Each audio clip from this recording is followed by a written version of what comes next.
Assalamualaikum warahmatullahi wabarakatuh. TBK izin perkenalkan diri. Perkenalkan, nama saya Andrian Puji Sanusi dengan NIM C01124174 dari kelompok 3 Praktikum Histologi. Di sini saya akan menjelaskan mengenai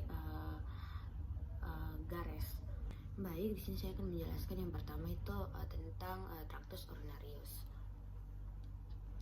Nah, pada filtrasi darat yang terjadi di glomerulus, di mana di sini dia akan menerima darah dari arteri renalis, kemudian arteri segmentalis, kemudian arteri interlobaris, baru arteri arcuata, terus ke arteri interlobularis, kemudian ke arteri aferen. Nah, sawar darah filtrasi terdiri dari endotel kapiler berfenestrasi atau selapis membran basal glomerulus, dan celah filtrasi folikel podosit menghasilkan filtrat yang masuk ke ruang urin kapsula Bowman.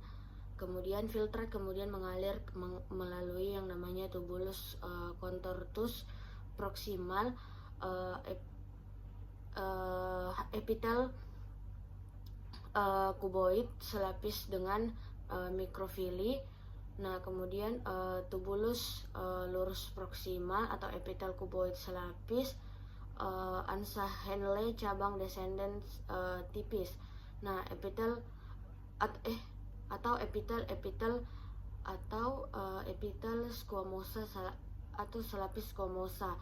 Nah, ansa Henle cabang ascendent tipis, epitel squamos atau epitel selapis squamosa, tubulus lurus distal, kemudian yang biasa disebut dengan epitel selapis kuboid, dan tubulus contortus distal atau biasa disebut dengan epitel selapis kuboid tanpa mikrofili. Nah, pada makula densa atau epitel kolumnar selapis padat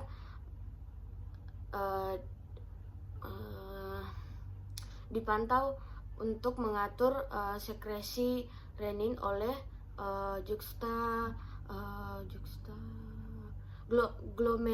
glomerular. Nah, urin kemudian masuk ke tubulus colectivus dan ductus ductus collectivus atau epitel selapis kuboid. Nah, ini dan juga ductus collectivus ini atau biasa disebut dengan epitel kuboid hingga epitel selapis kuboid kolumnar. Nah, lalu dia ke calyx minor, kemudian calyx mayor, dan pelvis renalis atau epitel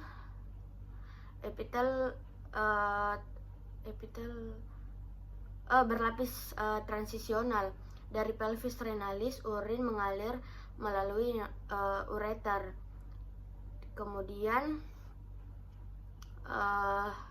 selain itu ada tunica muscularis. Tunica muscularis sepertiga bagian proksimal terdiri dari dua lapisan, yaitu longitudinal dan juga sirkular. Nah, kemudian saat dikeluarkan urin melewati yang namanya uretra pars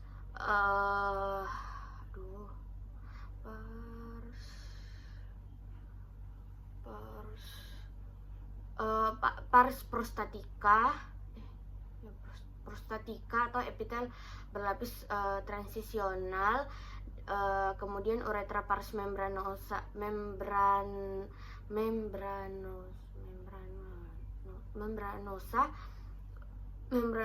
atau epitel berlapis kolumnar, dan uretra pars spongiosa. Bagian proksimalnya itu epitel berlapis kolumnar, dan distal itu epitel berlapis squamosa. squamosa non keratinisasi ya. Kemudian keluar ke ostium treutra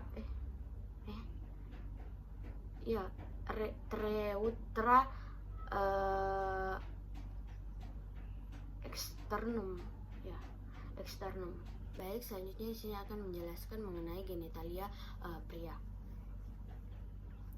Nah, proses spermatogenesis terjadi di tubulus seminiferus atau epitel germinal berlapis terdiri dari sel Sertoli dan spermatogenik. Dimulai dari spermatogonium, kemudian ke spermatosit primar, spermatosit sekunder, kemudian ke spermatid. Nah, spermiogenesis atau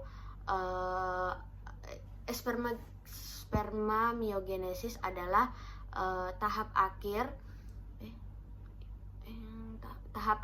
di mana spermatid berdiferensiasi menjadi spermatozoa matang. Nah, sperma kemudian dia menuju ke tubulus recti, kemudian dia ke testis dan selanjutnya ke ductus efferent atau epitel selapis kolumnar bersilia dan mikrofili yang membantu pergerakan dari sperma tersebut. Nah, sperma dia disimpan dan dimatangkan di ductus epididymis atau epitel berlapis kolumnar semu dengan stereocilia. Nah, saat ejakulasi, sperma bergerak melalui ductus deferens atau epitel berlapis kolumnar semu dengan stereocilia, kemudian dia akan menuju ke ejaculatorius, kemudian di mana nanti cairan dari vesikula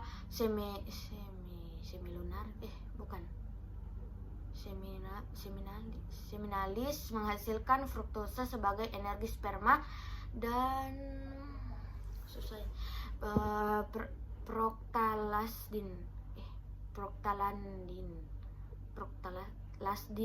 untuk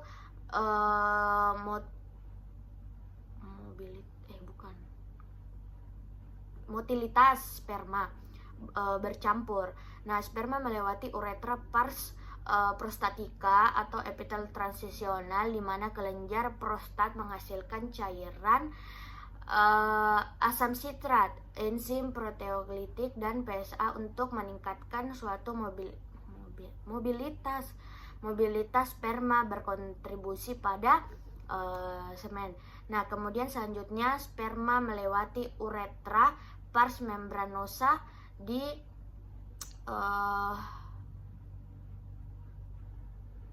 pars membranosa atau